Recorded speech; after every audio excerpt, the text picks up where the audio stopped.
وہ کہتی ہے کہ حضور آپ ایک دفعہ فرما رہے تھے کہ مرنے کے بعد بھی کہ ایک ٹی وی جیسا سسٹم کے ذریعے ہم رابطہ کر سکتے ہیں ان کے روحوں کے ساتھ جو فوت ہو گئے ہیں، تو جتنی دیر وہ برزخ میں ہے اس کے دوران تو وہ سوتے ہیں، تو اس کے دوران تو کوئی رابطہ نہیں ہو سکتا. یہ کس کے وقت کے دوران ہو سکتا ہے؟ تمام عرصے میں رابطہ ہو سکتا ہے، کسی بھی حالت میں ہو، کیونکہ وہ اصلی روحیں تو واپس نہیں آیا کرتی.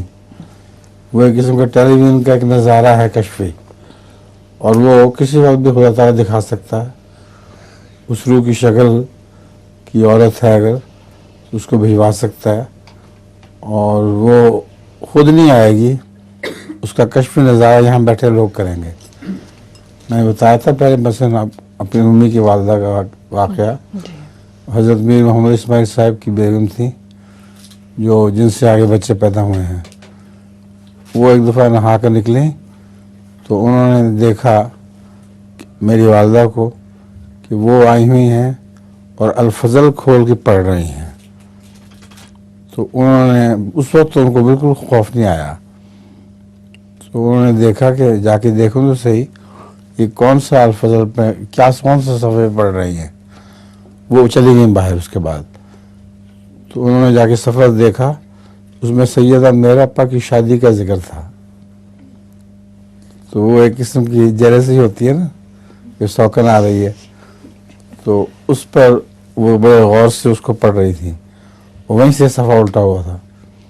اب یہ کہنا غلط ہے کہ ان کی روح واپس آئی تھی.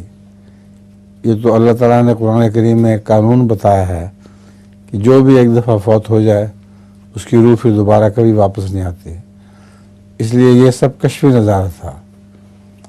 ان کی روح کو جہاں بھی تھیں یہ تکلیف ہوئی ہوگی کہ میرے گھر میں سوکن آئی ہے.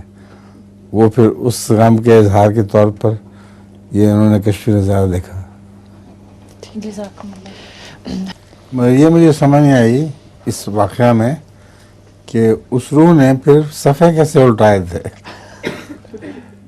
روح کا بدن تو ہوتا نہیں تو صفحے کیسے الٹائے تھے. وہ بھی معلوم ہوتا ہے کہ ممانی جان خود صفحہ الٹا کے بھول گئی ہوں گی، اور جب نکلی ہیں باہر تو پھر وہاں جا کے دیکھا تو وہی صفحہ تھا. کوئی حکمت ہوگی.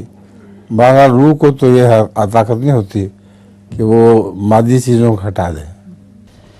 حضرت میر صاحب کی جو بڑی بیوی تھیں ان کی اولاد کوئی نہیں تھی. ان کو اچھی اماں کہتے تھے. اور یہ جو چھوٹی بیوی تھیں ساری اولاد ان سے ہوئی ہے، اور انہوں نے چھوٹی اپا کو اچھی اماں کو دے دیا تھا تاکہ وہ ان کو پالیں. انہوں نے اپنی بیٹیوں کی طرح ان کو پالا.